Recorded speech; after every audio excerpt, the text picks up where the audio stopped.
দেরিস্টোন আজকে future perfect tense এবং future perfect continuous tense, কালকে আবার সবগুলো একসাথে টেন্সগুলো দেখাবো। তাহলে ফিউচার পারফেক্ট টেন্স কিভাবে আমরা চিনব, একটু ক্রিয়ার দিকে খেয়াল রাখলে হয়ে যাবে। যেহেতু এতদিন আমরা আশা করি যে ক্রিয়ার সাথে পরিচয় হয়ে গেছি।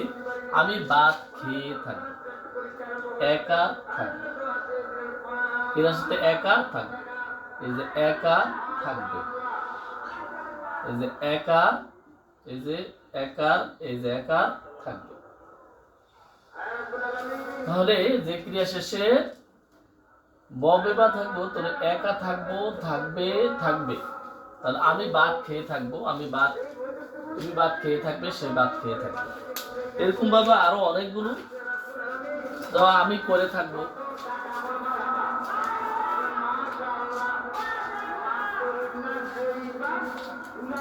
যদি বলে আমি করে থাকবো, আমি খেয়ে থাকবো, আমি দেখে থাকবো, আমি বলে থাকবো, আমি লিখে থাকবো, আমি গিয়ে থাকবো, আমি এসে থাকবো, আমি চালাতে থাকবো।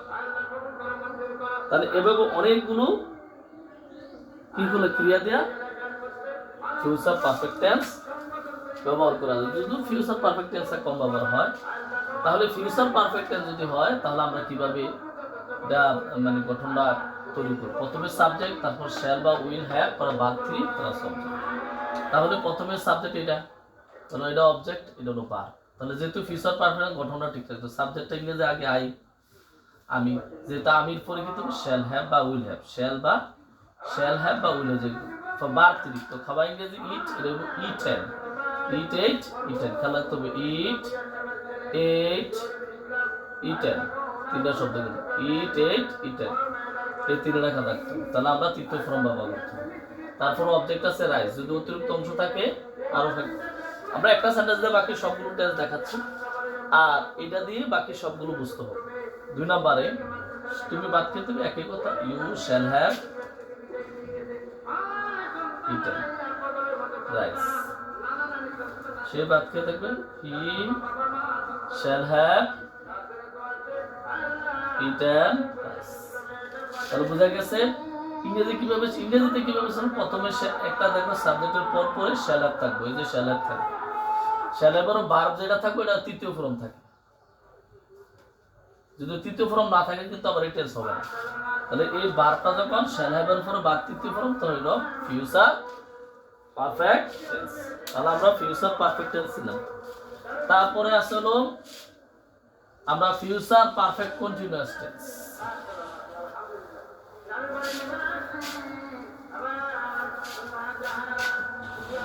তাহলে ফিউচার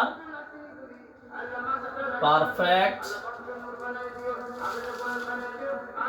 কন্টিনিউয়াস টেন্স।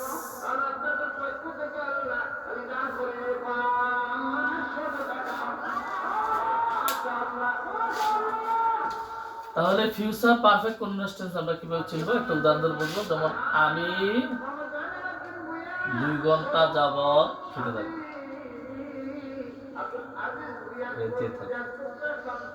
তাহলে আমি 2 ঘন্টা যাবত খেতে থাকবো, আমি 2 ঘন্টা যাবত শিখতে থাকবো, আমি 2 ঘন্টা যাবত পড়তে থাকবো, আমি 2 ঘন্টা যাবত লিখতে থাকবো, আমি 2 ঘন্টা যাবত হাঁটতে থাকবো, আমি 2 ঘন্টা যাবত চিন্তা করতে থাকবো, আমি 2 ঘন্টা যাবত সাজাতে থাকবো, আমি 2 ঘন্টা যাবত সংশোধন করতে পারবো। এবং অসংখ্য ক্রিয়া ব্যবহার করে ফিউচার পারফেক্ট টেন্স গঠন করা যায়। তাহলে এই যে তাহলে সময়ের কথা উল্লেখ থাকে কি, তাহলে এই যে একাতে থাকবো, তুমি 2 ঘন্টা যাবত খেতে থাকবে, সে 2 ঘন্টা যাবত খাইতে থাকবে। তাহলে আমরা তে থাকবে থাকলে ফিউচার পারফেক্ট টেন্স, এটা গঠন প্রণালী বা স্ট্রাকচার, যদিও এগুলো কম ব্যবহার হয়, খেয়াল রাখতে হবে এই জন্য। তাহলে গঠন প্রণালীটা কি, প্রথমে সাবজেক্ট, তারপরে দিতে হবে শ্যাল বা উইল, হ্যাভ বিন প্লাস ভার্বের সাথে আইএনজি, ভার্ব ওয়ানের সাথে আইএনজি প্লাস সাবজেক্ট।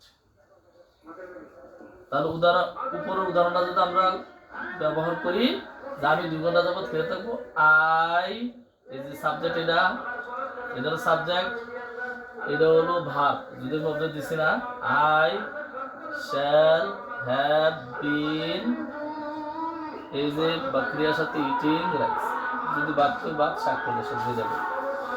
ঠিক আছে, ফর যদি 2 ঘন্টা যাবত ইংরেজি ফর হইব 2 আওয়ার্স, ফর 2 আওয়ার্স। এভাবে আমরা ফিউচার পারফেক্ট এবং ফিউচার পারফেক্ট টেন্স ব্যবহার করব। ধন্যবাদ আজকে এই পর্যন্তই। আল্লাহ হাফেজ, ভালো থাকবেন।